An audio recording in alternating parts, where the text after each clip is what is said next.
Magandang araw! Sama-sama tayong matuto sa Teacher Sal Learning Resource Channel.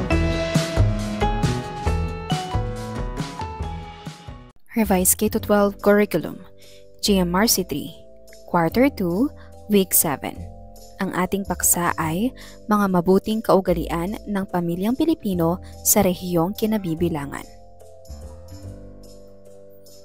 Magandang araw sa inyong lahat. Masaya ako sapagkat nakapasok kayong lahat. Kumusta kayo? Tayo ay manalangin.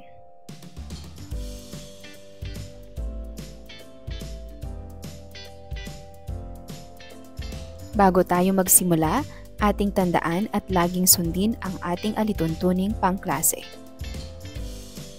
Umupo ng maayos. Makinig ng mabuti sa guro at sa kamag-aral na nagsasalita. Itaas ang kamay kung mayroong katanungan o kung mayroong nais ibahagi para mabigyan ng pagkakataon na magsalita.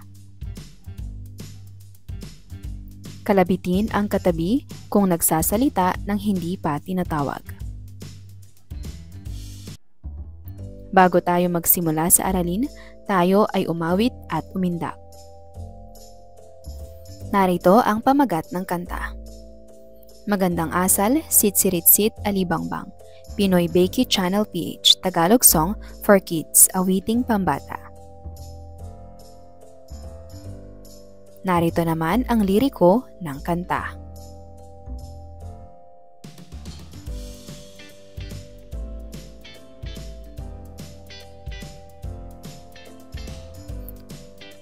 Pagmasdan ang mga larawan.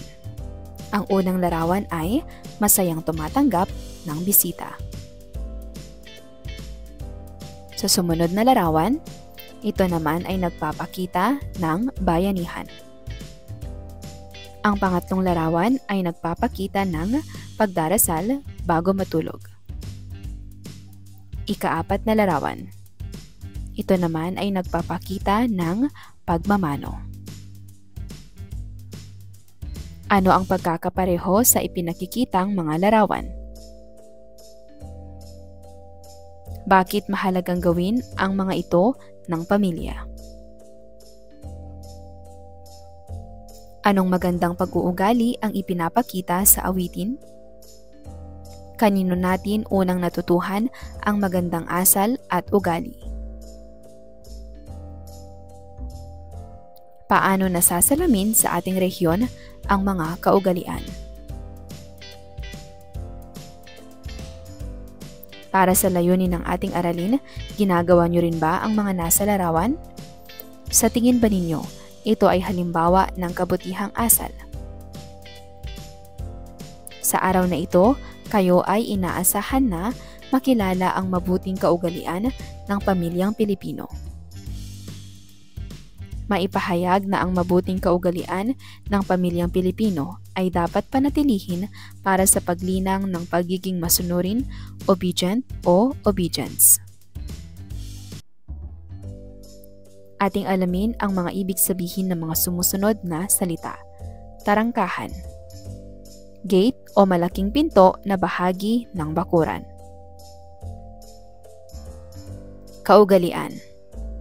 Kolektibong gawi o gawain, kinasanayang gawi. Ayusin ang mga letra upang makabuo ng mga salitang nagpapakita ng magandang kaugalian.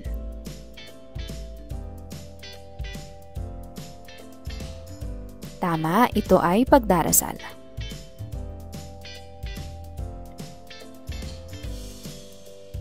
Pagmamano.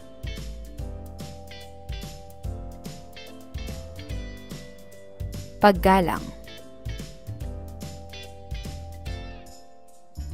Kaugalian. Ginagawa ba ninyo ang mga salita na nasa pisara? Maituturing ba ninyo na halimbawa ng mabuting kaugalian ang mga salita sa pisara? Bakit mahalaga ang pagpapakita at pagsasagawa ng mga kaugalian? Pag-aralan ang mga sitwasyon. Isang bata na nagmamano sa matatanda. isang bata na kumakain kasama ng pamilya, isang bata na nagsisilbi sa kanilang bisita, isang bata na tumutulong sa pamilya tuwing piyesta.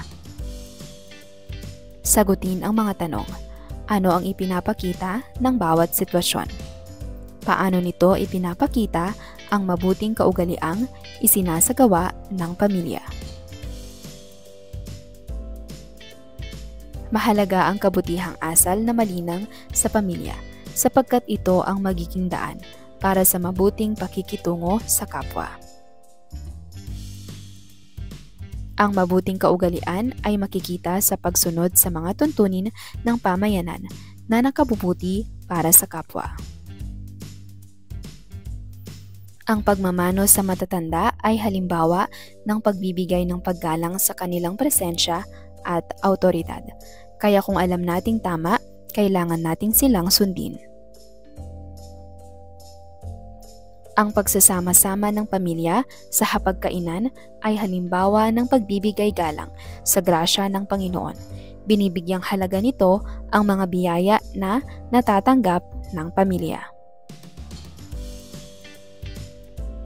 Ang mabuting kaugalian din ay naipakikita kung malinang mula sa pamilya ay naisasagawa ito sa mga gawain sa komunidad. Gawain bilang isa, gumawa ng isang dula-dulaan o skit o isa-dula, act out ang mga sitwasyong ipinapakita. Hahatiin ang inyong klase sa 4 na grupo.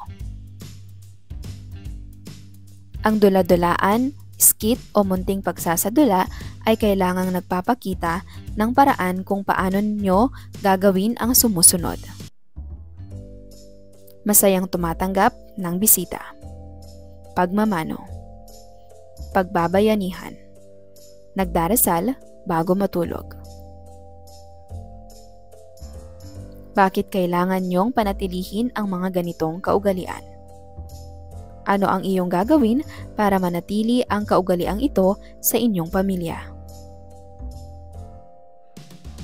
Ang pagkamasunurin sa tuntunin ng pamilya ay nagpapanatili ng mabuting kaugalian ng bawat isa. Pagbabahaginan ng klase. Ano ang gagawin mo? May bisita ang inyong pamilya na ngayon mo lang makikita. Sila kasi ay matagal na nanirahan sa London. Ano ang gagawin mo?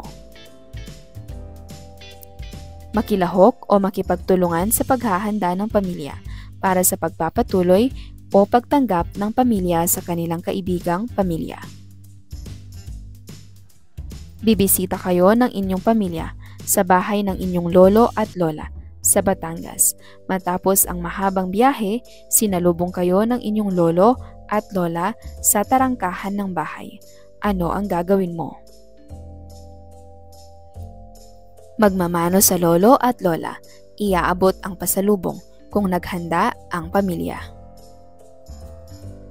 Piyesta ngayon sa bayan ng Baaw, Camarines Sur. Inanyayahan kayo ng pamilya ni Clyde na bumisita sa kanila. Nakita ng inyong pamilya na abalang-abala sila sa paghahanda. Ano ang gagawin mo? Kung ikaw ay naatasan ng iyong pamilya na tumulong, makilahok ka sa paghahanda. Ialok muna ang pagtulong bago kusang isagawa. Bakit dapat ipinakikita ang mabuting kaugalian? Batay sa mga halimbawa sa unang gawain, ginagawa nyo rin ba ang kanilang ipinakikita? Sa inyong palagay, sapat ba ito para sa pagpapakita ng mabuting kaugalian? Sa sagutang papel, isulat ang check sa tabi ng numero kung ang pahayag ay nagpapakita ng kabutihang asal sa pamilya. X naman kung hindi. Nagdadabog si Aki tuwing inuutusan na bumili sa tindahan sa katabing bahay. Tumutulong sa paghahanda ng makakain si Kaloy tuwing may bisita sa kanilang bahay. Si Jared ay naglalaro ng tablet kahit naghahaponan na ang kanyang pamilya. Si Aki ay tumutulong sa paghuhugas ng pinggan matapos ang salo-salo ng pamilya. Kahit na si Gab ay isang balikbayan mula sa Amerika, siya ay nagmamano sa matatanda. Narito ang mga susing sagot. Dahil naipakita ninyo ang tamang sagot, gagawa kayo ngayon ng poster na nagpapakita ng kabutihang asal ng pamilya. Humanap ng isang buong bond paper. Kunin ang mga pangkulay. Tandaan ang tanong na ito bilang gabay sa pagguhit. Paano mo na ipakikita ang kabutihang asal sa inyong pamilya? Narito ang rubrics.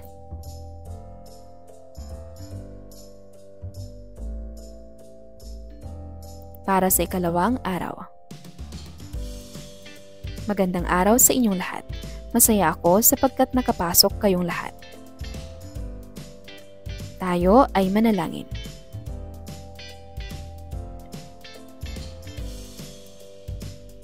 Ano ang ginagawa ng inyong pamilya para sa pangangalaga ng kalikasan? Magkwentuhan kayo sa loob ng 2 minuto.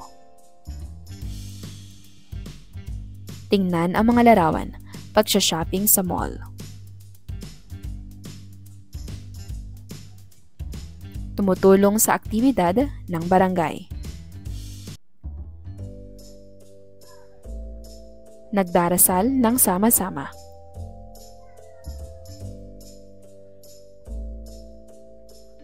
Nagkakalat ng basura. Alin sa mga halimbawa ang maituturing na mabuting kaugalian? Paano na ipakikita ng mga halimbawa na ito ang pagkamasunurin? Paano nyo isinasagawa ang pagkamasunurin? Isa-isahin natin ang mabuting kaugalian ng pamilyang Pilipino na nagpapakita ng pagiging masunurin, obedient o obedience. Iugnay natin ang mabuting kaugalian sa kahalagahan ng pagpapanatili nito. Pangangaroling. Pagpunta sa tapat na mga bahay-bahay upang umawit ng mga awiting pamasko. Nagtatay-ngang kawali. Nagbibingi-bingihan. Pakungdangan. Pagkilala o pag-uukol ng paggalang. Maglaro tayo. Magpapatugtog ang inyong guro ng musika at paiikutin ang isang bola. Kapag huminto ang bolang ito, sa inyo kailangang sagutin ang sumusunod na tanong sa mga sitwasyon. Ang pamilya ni Maki ay namimigay ng mga candy, tsokolate at iba pang regalo sa mga nangangaroling kapag Pasko. Isang mabuting kaugalian ba ang kanilang ginagawa? Patunayan. Palaging nakikinig sa guro si Angela. Iyon kasi ang sinasabi sa kanila ng guro sa simula ng klase at bilin ito ng kanyang magulang. Ano ang kabutihang asal ang kanyang ipinapakita?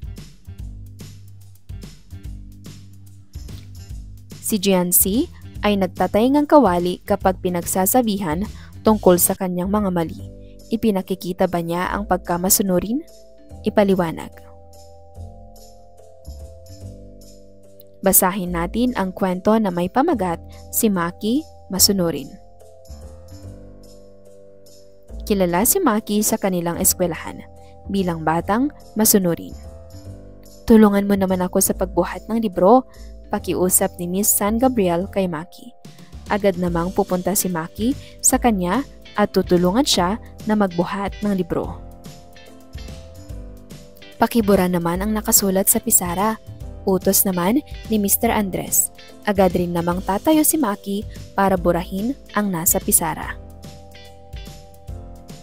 Masaya si Maki na sumusunod sa kung ano ang ipagawa sa kanya ng mga nakatatanda.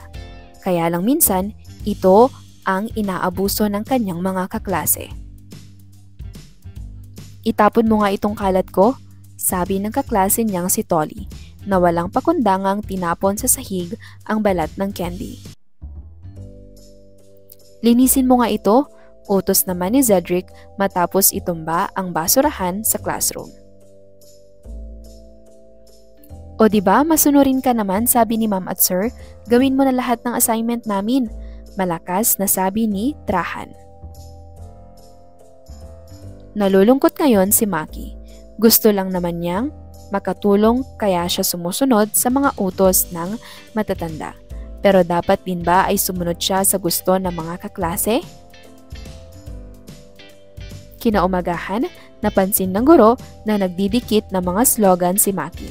Nakasaad dito, tapat ko, linis ko, na nakadikit sa upuan ni Tony.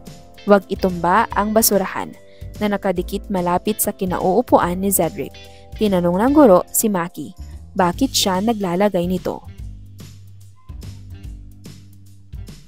Para matuto po lahat tayo na sumunod at maging responsable sa sarili natin. Wika ni Maki habang dinidikit ang slogan sa upuan ni Trahan na nagsasabing magsipag para umangat. Pinaalalahanan ng guro ngayon ang lahat ng bata sa kanilang mga ginagawa. Humingi ng tawad sina Tolly, Cedric at Trahan sa kanilang mga asal. Mula noon, lahat sila ay sumusunod na sa tuntunin ng paaralan. Ano-ano ang mga gawaing ipinakita o isinagawa ni Maki? Kung kayo si Maki, gagawin niyo rin ba ang kanyang ginawa? May mga pagkakataon bang sumusobra ang pagkamasunurin? Bakit ito sumusobra? Ano ang naidudulot nito? Paano ipinakikita ang pagkamasunurin sa pamilya? Ano ang halaga ng pagkamasunurin sa tuntunin ng paaralan? Sa pamilya nagsisimula ang paglinang sa pagkamasunurin. Ang mabuting pag-uugali ay nagsisimula sa pagsunod sa tama o mali at pakikinig sa mga tamang itinuturo ng paniniwala ng pamilya. Maraming paraan kung paano ipinakikita ang pagkamasunurin. Gayunpaman, hindi dapat ito magresulta sa pagdepende ng ibang tao sa kapwa. Ang pagkamasunurin ay dapat humantong din sa kakayahang kumilos sa sarili. Ang pagpapanatili ng pagkamasunurin sa kapwa ay nagpapanatili ng mabuting kaugalian ng pamilyang Pilipino. Ano-ano ang mabubuting kaugalian na inyong ginagawa na nagpapakita ng pagkamasunurin? Sa sagutang papel, lagyan ng masayang mukha kung ang sitwasyon ay nagpapakita ng pagkamasunurin sa mabuting kaugalian ng pamilya. Lagyan naman ng malungkot na mukha kung hindi. Paglilinis ng bata matapos gawin ang isang proyekto sa bahay. Pamilyang walang pakialam sa ginagawang paglilinis ng barangay. Pagsunod ng bata sa karatula na tapat ko, linis ko. Pagsama ng bata sa hapunan ng pamilya. Pamilyang nanonood lamang ng TV sa kabila ng humihingi ng tulong sa labas ng tahanan. Narito ang mga tamang kasagutan.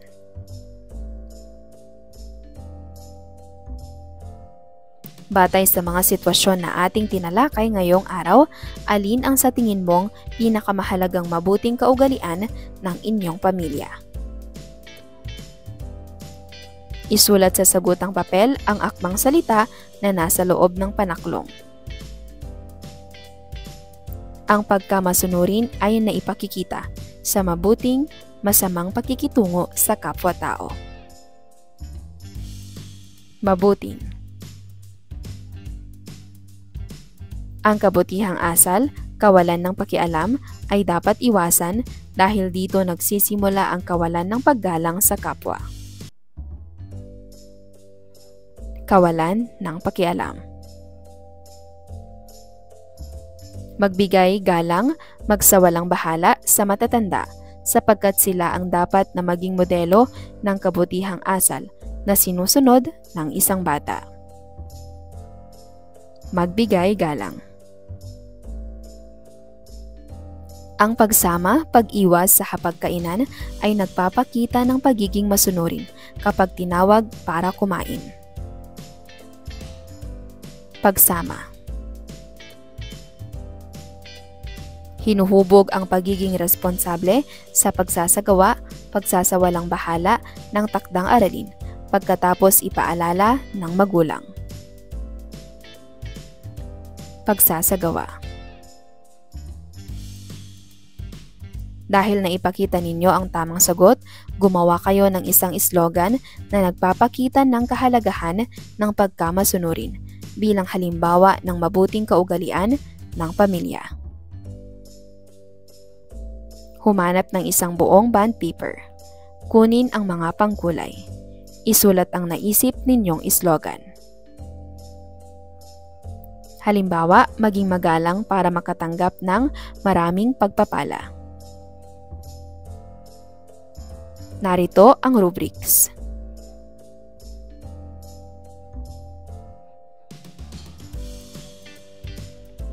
Para sa ikatlong araw. Magandang araw sa inyong lahat. Masaya ako sapagkat makapasok kayong lahat. Tayo ay manalangin. Papatugtugin ng inyong guro ang awit mula sa unang araw. Habang may awit, pagpapasapasahan ang bola. Mga retasong papel na nakabilog o aktwal na bola. Kung sino ang matapatan ng bola sa pagtigil ng awit, siya ang sasagot sa tanong ng guro. Maaaring ulitin ng ilang beses ang bawat tanong sa ibaba. Bakit mahalaga ang ipakita ang pagsunod sa mabuting kaugalian ng pamilya? Paano kayo sumusunod sa mabuting kaugalian ng pamilya?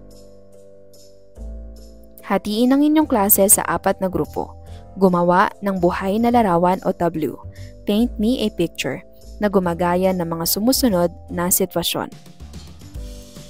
Pamilyang sama-samang nagdarasal tuwing gabi bago matulog. Pagsunod sa batas trapiko. Paggalang sa matatanda. Pakikilahok sa patimpalak ng barangay.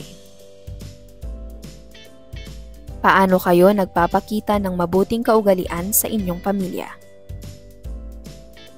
Sa araw na ito, ating tatalakayin ang kahalagahan ng pagsasabuhay ng mga paraan ng pagsunod sa mabuting kaugalian ng pamilyang Pilipino na lumilinang ng ating pagkamasunurin, obedient o obedience. Koponan, pangkat ng mga manlalaro sa isang sports. Liga, isang paglalaro ng kung anumang sports na pinaglalabanan ng mga koponan. Ugnayan, pagdurugtong o pagsama ng 2 o higit pang mga bagay. Patimpalak, paligsahan. Magsulat tayo. Isulat sa inyong sagotang papel ang mga mabubuting kaugalian na sinusunod sa inyong pamilya. Ang pagsunod sa mabuting kaugaliang Pilipino ay nagpapakita ng mga sumusunod na gawain. Malapit na ugnayan ng pamilya, paggalang sa matatanda, pagtutulungan ng pamilya at komunidad. Ang pagsasabuhay ng mabuting kaugalian ang nagpapatatag ng samahan ng pamilya at ng ugnayan nito sa kanyang kinabibilangang komunidad. Mahusay clap. 3 palakpak, itaas ang kanang kamay na nakasara ang kamoo, sabay sigaw ng mahusay. Si Romeo ay nagsasabi ng po at opo kapag kausap ang matatanda kahit hindi niya ito kamag-anak.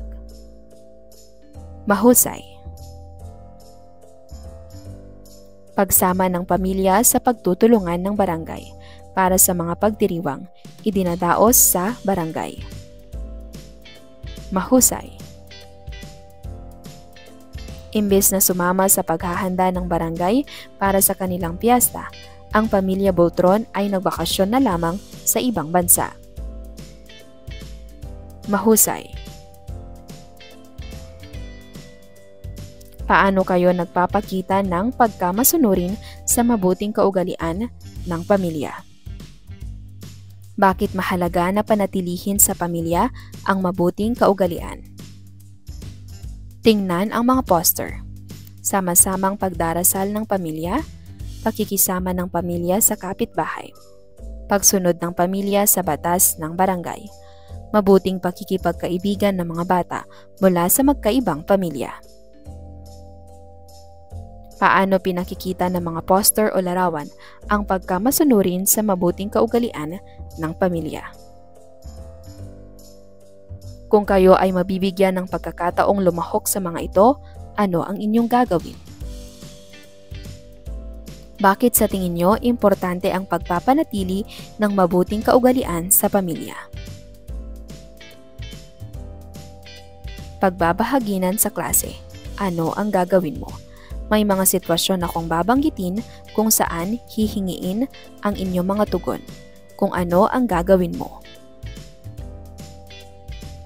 Tuwing alas 6:30 ng gabi ay sama-samang nagdarasal ang pamilya Daradal. Ngunit si Mateo ay mayroong patimpalak ng volleyball na matatapos ng 6 o'clock. Inimbitahan din siya na sumali sa salo-salo ng kanyang koponan pagkatapos ng laro. Ano ang dapat niyang gawin? Maaaring magpaalam sa mga miyembro ng koponan na saglit lang siyang makakadalo dahil kailangang umuwi para sa sama-samang pagdarasal ng pamilya. Ngayon lamang makikita ni Elijah ang kanyang lolo at lola na nasa Pilipinas. Matagal kasi silang nanirahan sa Estados Unidos. Kabilin-bilinan ng kanyang nanay na magmamano sa nakakatanda kahit na hindi ito ginagawa ng mga kaibigan sa Amerika. Ano ang kanyang dapat gawin? Maaaring magpaalam sa mga miyembro ng koponan na saglit lang siyang makakadalo dahil kailangang umuwi para sa sama-samang pagdarasal ng pamilya. Inaya ni Manel si Charles na lumahok sa cleanup drive ng kanilang barangay. Kabilin-bilinan kasi ng kanyang nanay na ang kalinisan ay kasunod ng kabanalan. Samantala, ang magulang ni Charles ay busy sa trabaho. Ano ang kailangang gawin ni Charles? Maaaring sumama si Charles sa pagkikilahok ng pamilya ni Manel, ngunit kinakailangan munang magpaalam ni Charles sa kanyang nanay. Pagkatapos ng pagdalo ay maaaring ibahagi ni Charles ang kanyang naging karanasan para mahikayat din ang kanyang nanay na makidalo sa mga susunod na pagkakataon. Bakit dapat nakikilahok ang pamilya sa pagsunod sa mga tuntunin ng komunidad? Paano nito na ipakikita ang pagpapanatili ng mabuting kaugalian sa pamilya? Makinig ng mabuti sa panuto. Sa sagutang papel, isulat ang check sa tabi ng numero kung ang pahayag ay nagpapakita ng kabutihang asal sa pamilya. X naman kung hindi. Nagdarasal bago kumain si Mirna kasama ang kanyang pamilya. Inuugali ni Marco humalik sa mga magulang, lolo at lola bago pumasok sa eskwelahan. Pinagbabawalan si Kyle na sumali sa mga cleanup drive kasi baka siya magkasakit. Hindi nagpaalam na lalabas ng bahay si Carolina nang niyaya siya ng kanyang kaibigan. Maagang gumising si Leona para makatulong sa paglilinis ng kanilang bakuran. Narito ang mga susing sagot.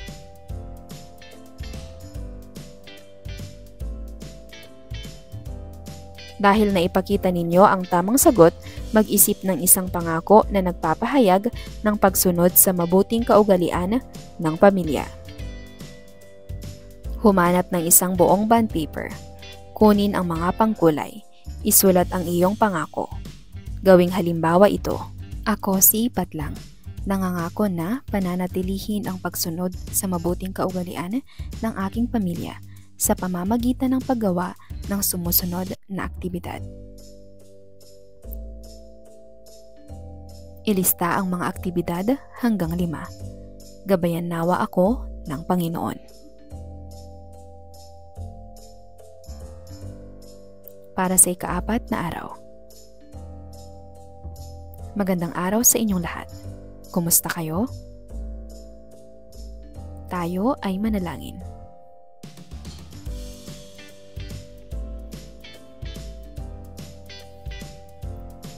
Papatugtugin ng inyong guro ang awit mula sa unang araw.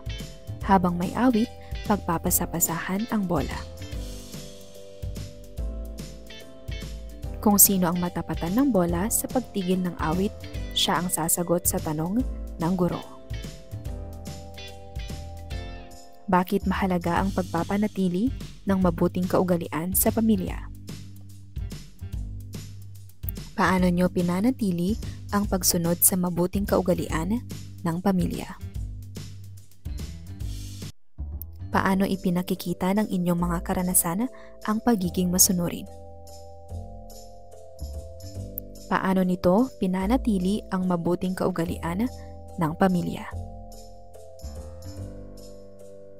Sa araw na ito, ipakikita natin ang pagiging masunurin, obedient o obedience, sa pamamagitan ng pagbabahagi ng sariling karanasan sa pagtalima sa mabuting kaugalian ng pamilyang Pilipino.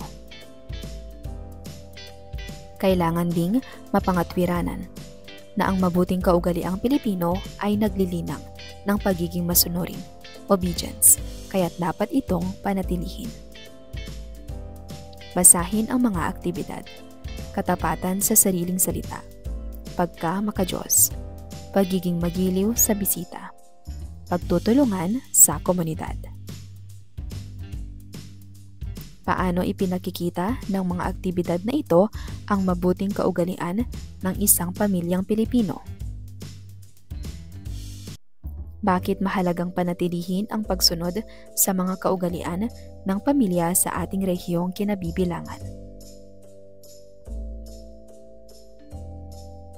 Naipakikita ang pagiging masunurin sa pamamagitan ng pagsasabuhay ng mabuting mga tuntuning ipinahahayag ng paniniwala ng pamilya. Pinananatili ang pagkamasunurin sa mabuting kaugalian upang magkaroon ng malusog na relasyon sa pamilya at paghahangad ng pagkakaisa sa kanyang kinabibilangang komunidad. Hahatiin ang inyong klase sa 4 na grupo. Bawat grupo ay bibigyan ng isang sitwasyon. Kailangang hanapin ng grupo ang akmang larawan na nagpapakita ng kung ano ang kanilang dapat gawin sa sitwasyon. Darating ang lolo mong balikbayan mula sa Saudi Arabia. Matagal siyang hindi nakita ng inyong mga kamag-anak. Sasalubungin niyo siya sa airport. Ano ang una mong gagawin pag nakita mo siya? Pagmamano o pagsalubong at pagtulong sa kamag-anak. Makikipiyesta kayo sa inyong probinsya. May kaugalian sa probinsya na dapat ang bawat miyembro ay sumasama at tumutulong sa paghahanda ng dekorasyon at pagkain. Niyaya ka ng iyong pinsan na maglaro. Sa halip na tumulong, ano ang iyong gagawin? Mahusay. Magpapakita ng pagkikipagtulungan sa paghahanda. Dumating ang pamilya ng iyong kaibigan para kumustahin ang iyong nanay na nagkasakit. Ano ang gagawin mo? Tama, ikaw ay magsisilbi sa bisita. Nasa hapagkainan na ang mga pagkaing napili sa inyong salo-salo. Kayo ay nasa isang restaurant. Wala pa ang iyong kapatid pero nagsabi siyang paparating na. Ano ang gagawin mo o ng iyong pamilya? Maaaring hintayin ng kapatid para sabay-sabay sa pagsimula ng pagkain.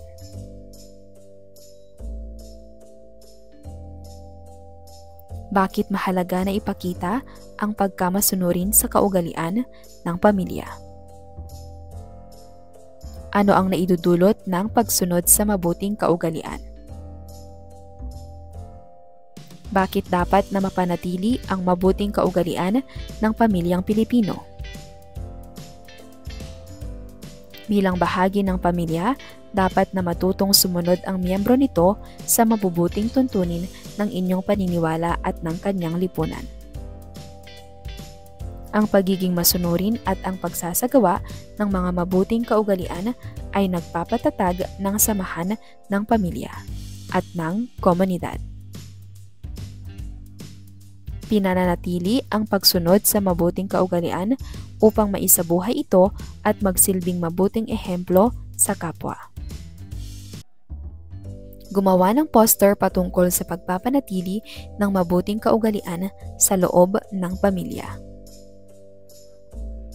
Ano ang mga mabuting kaugalian ng inyong pamilya na iyong sinusunod? Bakit mo ito ginagawa? Sa iyong palagay, bakit kailangang manatili ang mga mabubuting kaugalian na ito sa inyong pamilya?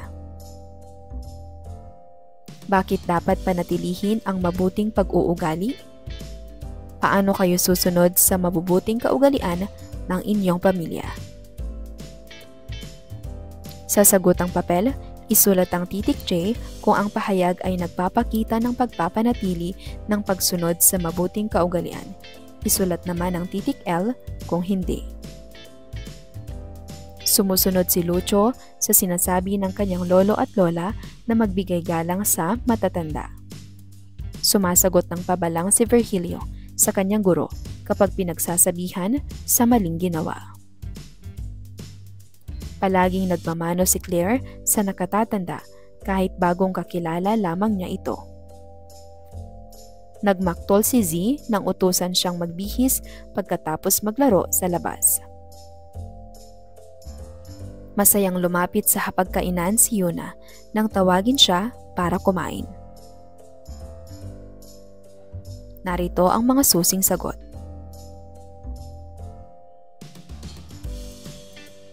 Dahil naipakita ninyo ang tamang sagot, gumawa ng liham para sa inyong kaklase na nagsasabing dapat panatilihin ang mabuting pag-uugali at pagsunod sa kaugalian ng pamilya.